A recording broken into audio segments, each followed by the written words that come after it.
Kembali bersama saya Suci Nisa menemani pagi Anda dengan sejumlah berita pilihan dari tim redaksi Kompas TV Jambi.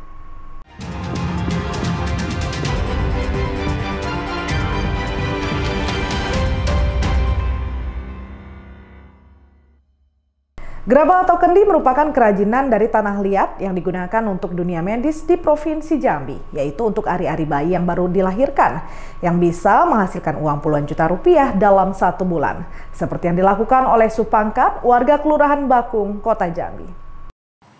Supangkat warga RT 44, Kelurahan Bakung Jaya, Kecamatan Palmerah, Kota Jambi, salah satu perajin gerabah atau kendi dari tanah liat.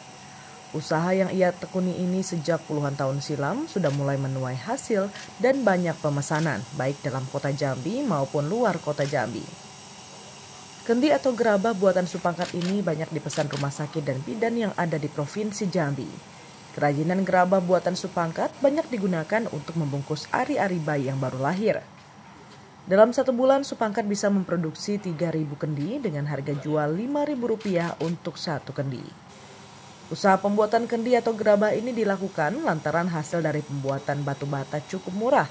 Muncullah ide membuat kendi dari tanah liat serta membeli kendi di pasar untuk belajar. Untuk mengasah kemahiran dalam pembuatan kendi, Supangkat meminta bantuan pelatihan dari pemerintah. Dari pelatihan itu, sampai sekarang, Supangkat sudah mahir membuat kendi dengan kualitas yang cukup bagus. Proses pembuatan kendi dimulai dari pengambilan tanah liat dengan cara dihaluskan menggunakan peralatan sederhana. Setelah halus ditambah air dan diaduk menggunakan injakan kaki. Setelah selesai diaduk merata, tanah liat langsung diambil dan diolah menggunakan kursi yang sudah disiapkan untuk membentuk kendi dan penutupnya. Setelah selesai, proses pembentukan langsung dijemur sampai kering. Kendi yang sudah kering langsung dibakar selama 8 jam di tungku yang sudah disiapkan. Kendi yang kering dibakar dan didinginkan agar kualitasnya bagus dan tahan. Namun saat ini kendala yang dihadapi perajin kendi ini adalah faktor cuaca. Apabila musim hujan, produksi kendi terganggu lantaran kendi yang dibuat tidak bisa dijemur dan lama kering. Selain itu, perajin ini juga mengalami kendala bahan baku kayu untuk bakar kendi. Selain sulit didapat, harga kayu juga semakin mahal. Idenya awalnya dari usaha batu bata yang semuanya tahu mungkin harga batu bata satu itu hanya ratusan rupiah kan gitu kan. Nah, tapi dengan dibuat usaha semacam ini, kerajinan seperti ini akhirnya mempunyai nilai tambah yang dari mungkin satu bata itu batu bata satu kali dibuat ini bisa jadi 2 dan itu nilai tambahnya kan bertambah. Satu kendi itu kalau sininya 5.000, kalau seharinya 50 tinggal hitung baik lah gitu kan. Sekitar kalau 3.000-an itu 1 bulan ya. Iya. Nah, untuk ini kebanyakan yang pesan dari mana aja nih? Iya, rumah sakit, bidan-bidan itu kan. Nah, mulai rumah sakit umum, rumah sakit lah kan ada itu bagian kebidanan. Jadi tetap memerlukan. Supangkat berharap kepada pemerintah untuk dapat bantuan open pengeringan apabila musim hujan produksi kendi tetap berjalan. Cuma di Kompas TV Jambi.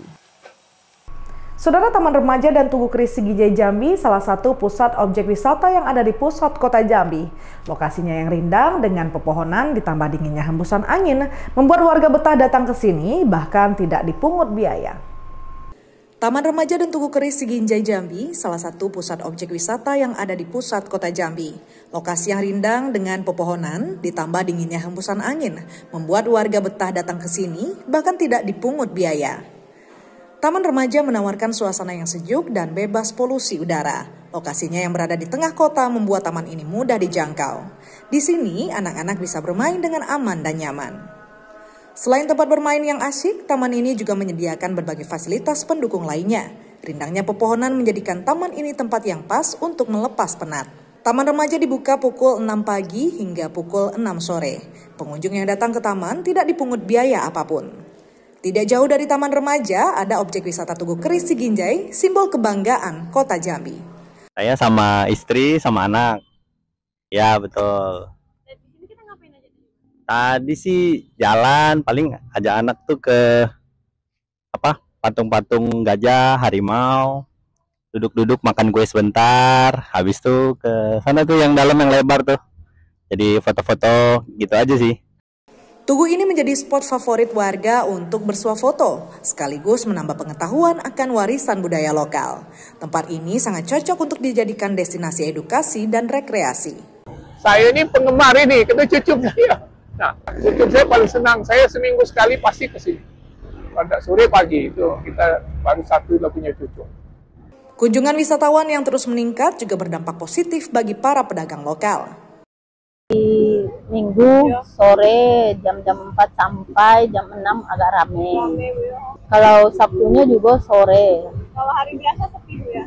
Agak sepi. Nah, daripada hari biasa dibandingkan kalau sudah pas masuk liburan agak rame dari biasa. Kalau hari-hari biasa dia sederhana baik, tidak ada terlalu rame. Kalau hari Minggu sama Senin alhamdulillah lumayan rame. Kadang nyampe macet jalannya. Kalau perjalanan kita ikut gimana itu kalau hari rame-rame itu? Tergantung Kak, kadang sepi kan, tergantung pengunjung lah. Kalau pengunjungnya sepi, ya sepi juga lah kan ya. Kalau pengunjungnya rame, alhamdulillah agak lumayan rame lah. Masyarakat berharap pemerintah dapat memperbaiki dan melengkapi fasilitas baik di Taman Remaja maupun di Tugu Keris Siginjai Jambi, sehingga menarik lebih banyak wisatawan dari daerah luar Jambi yang datang berkunjung. Ratnasari, Adi, Kompas TV Jambi. Koran dan kertas bekas selama ini dibuang begitu saja. Namun di tangan Eva, seorang ibu rumah tangga warga RT 11 Kelurahan Aur Baru Kecamatan Telanepura Kota Jambi, kertas disulap menjadi kerajinan yang bernilai ekonomis. Koran dan kertas bekas selama ini dibuang begitu saja. Namun di tangan Eva, ibu rumah tangga, warga RT 11 Kelurahan Aur Baru Kecamatan Telanepura Kota Jambi, kertas disulap menjadi kerajinan yang bernilai ekonomis. Koran dan kertas bekas selama ini dibuang begitu saja. Namun di tangan Eva, warga Kelurahan Aur Baru, Kecamatan Telanepura Kota Jambi, koran disulap menjadi kerajinan yang memiliki nilai ekonomis yang cukup tinggi. Eva memproduksi koran bekas buat kerajinan miniatur khas Jambi seperti Tugu Keris, Stupa Candi, pakaian adat Jambi, dan kapal Seloko Jambi dengan menarik. Kerajinan khas Jambi ini menarik minat warga membeli untuk oleh-oleh. Selain itu, Eva juga memproduksi tempat minuman air, vas bunga, tas, dan pengantin Jambi. Harga ini dijual cukup murah, mulai dari Rp30.000 sampai Rp300.000. Saat ini pemesanan baru di provinsi dan terus berkembang ke luar daerah. Kita usahanya bergerak di bidang kerajinan kria yang berfokus kepada kerajinan daur ulang kertas. Usaha kita ini dirintis awal mulanya 2019. Itu awal mula merintis.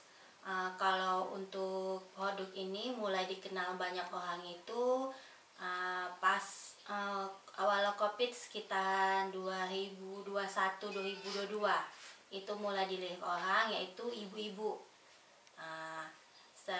Untuk usaha ini kendalanya karena 2019 merintis sampai 2021 itu belum dikenal orang, kendalanya itu di pemasaran. Soalnya produk kita juga masih dikit. Nah, mulai dikenal itu kita dari mulut ke mulut, ibu ke ibu, kita menjual keranjang, tempat air minum, vas kembang. Kalau untuk bahan baku sendiri, kita dapatnya belinya itu dari warga sekitaran perumahan, ibu-ibu yang ada kohan di rumah atau LKS anak sekolah di rumah yang nggak dipakai lagi, kita beli gitu. Jadi kita selain membantu perekonomian ibu-ibu gitu kan, kita juga dari perekonomian pembelian LKS atau kohan, kita juga minta bantu ibu-ibu dalam membuat kerajinan juga gitu. Usaha pengolahan kertas dan koran bekas ini dirintis sejak tahun 2019 silam, berawal dari COVID-19. Awalnya Eva memproduksi hanya laku 1 buah saja, namun kegigihan berusaha dan mempromosikan akhirnya bisa dikenal dengan masyarakat luas. Sampai saat ini sudah puluhan produk yang diproduksi. Jumadi, Kompas TV Jambi.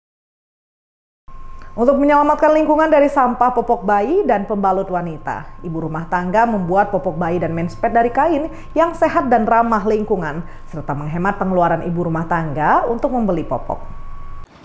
Kehadiran seorang bayi merupakan sebuah anugerah.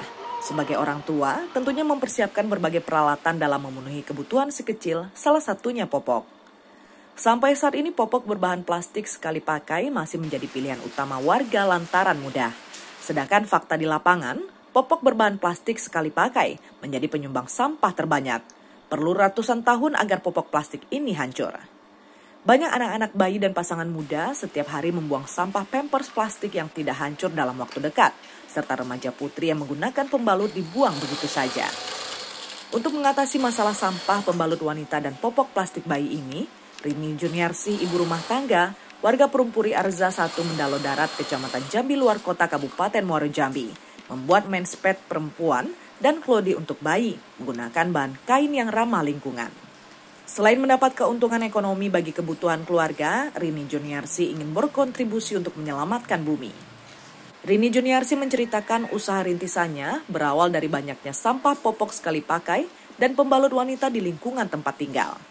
Ia mencoba mencari solusi bagaimana sampah popok sekali pakai ini tidak merusak lingkungan. Muncullah ide membuat klodi bayi atau popok dari bahan kain yang sehat dan ramah lingkungan. Awal pembuatan klodi bayi dan pembalut wanita ini, Rini Juniarsih sering gagal. Bahkan untuk satu klodi bayi saja bisa membutuhkan waktu 2 minggu.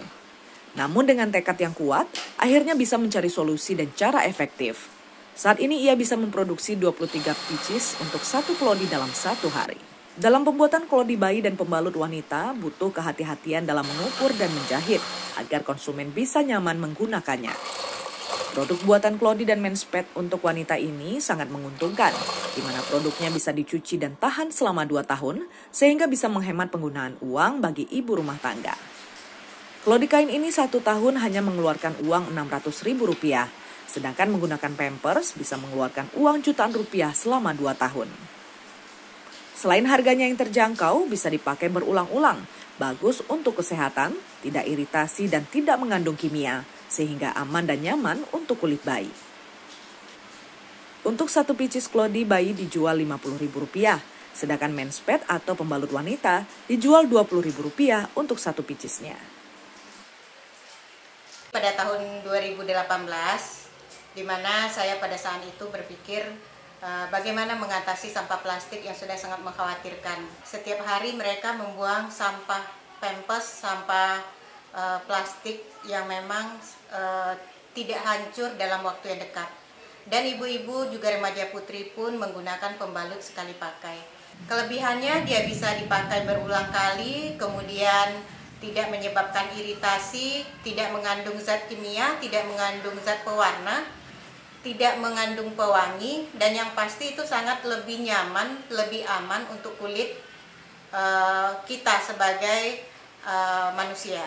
Harga jual kita sebenarnya itu sangat murah sekali karena dia satu piece itu bisa kita pakai berkali-kali hingga daya pakai itu 3 atau 4 tahun. Satu piece untuk pembalut kain itu Rp20.000. Kemudian satu piece-nya untuk klodi bayi itu adalah Rp50.000. Sampai saat ini penjualan klodi dan menspet wanita sudah sampai ke Pulau Jawa, Pulau Sumatera, dan Kalimantan. Jumadi, Kompas TV Jambi. Saudara, nanas salah satu buah yang paling banyak di Kabupaten Muaro Jambi. Namun di tangan Jaimando, nanas ini diolah menjadi bahan nasi goreng, menggabungkan cita rasa manis dari nanas dengan gurihnya nasi goreng, sambil menyantapnya di area pinggir kolam yang sejuk. Nanas salah satu buah yang paling banyak di Kabupaten Muaro Jambi. Namun di tangan Jaimando, nanas diolah menjadi bahan nasi goreng, menggabungkan cita rasa manis dari nanas dengan gurihnya nasi goreng, sambil menyantapnya di area pinggir kolam yang sejuk. Hidangan ini populer di berbagai negara Asia Tenggara, terutama Thailand, dan semakin digemari di Indonesia, salah satunya di Jambi. Keunikan nasi goreng nanas yaitu perpaduan rasa yang unik, sedikit asam, rasa manis dari nanas berpadu sempurna dengan gurihnya nasi goreng, menciptakan sensasi rasa yang menyegarkan. Tampilan yang menarik, nasi goreng nanas disajikan dalam wadah nanas, memberikan tampilan yang menarik dan menggugah selera. Selain itu, nasi goreng nanas kaya akan vitamin C. Membuat nasi goreng nanas Itu yang otomatis bahan bakunya itu dari nanas, ada kismis dan bubuk kari. Dan pakai dengan kondimennya itu pakai udang yang ukuran udang agogo yang sedikit lebih besar dan diberi tepung lalu kita goreng sama telur mata sapi. Karena kita ingin beda. Jadi kita mungkin membuat nasi goreng itu dari campuran dari buah-buahan sehingga ada rasa asam dari buah nanas. Biar lebih ada di nasi goreng itu ada lebih bervitamin dari buah gitu. Ini sedikit berbeda. Di sini ada rasa nanasnya yang asam itu dengan tambahan sedikit pedas dari bubuk kari. Jadi kari ini bubuk kari yang seperti masakan India gitu, masakan bubuk kari Malabar itu. Sedangkan bahan yang dibutuhkan untuk nasi goreng nanas ini adalah nasi putih, nanas segar, dipotong dadu, ditambah kismis telur. Sedangkan bahan yang dibutuhkan untuk nasi goreng nanas ini adalah nasi putih, nanas segar dipotong dadu, ditambah kismis, telur, udang dan cabai yang sudah diiris. Ini sekarang aku lagi pesan nasi goreng nanas ya. Nasi goreng ini kayak unik banget, baru buat aku. Itu nasi gorengnya tuh ternyata ada nanasnya sama ada kismisnya juga. Jadi ini unik banget sih rasanya. Jauh sih dibanding sama rasa yang biasa aku makan. Soalnya ini tuh ada rasa asamnya dari nanasnya sama ada manis-manisnya juga dari kismisnya. Terus juga nasinya tuh bukan tekstur yang kayak biasanya gitu. Nasinya ini tergolong pulen sih. Itu masih ada pedasnya dari ada cabai potongnya juga. Terus gurih. Rasanya balance deh sama nanas sama kismisnya juga. Mau ke rumah kita, lebih baik kita pesan nasi goreng ini. Soalnya ini porsinya cukup banyak. Udah dapat udangnya juga sama ada dapat ini telurnya. Porsinya banyak, bisa untuk berdua juga. Jadi biar kenyang sekalian berenang kan ya. Kita pesan nasi goreng ini. Di sini sih suasananya sejuk banget, terus rimbun, ditambah lagi ada pemandangan kayak kolam renang yang di belakang ini. Itu bikin suasana makan sambil nongki-nongki cantik atau santai itu jadi lebih syahdu sih. Nasi goreng nanas adalah pilihan yang tepat untuk hidangan yang lezat sambil menikmati suasana yang menyegarkan. Selamat mencoba. Jumadi, Kompas TV Jambi. Saudara, liputan tadi sekaligus menjadi penutup perjumpaan kita dalam Kompas Jambi kali ini. Saya Suci Anissa mewakili seluruh tim redaksi yang bertugas undur diri dan berterima kasih atas perhatian Anda. Sampai jumpa, Kompas TV, independen, terpercaya.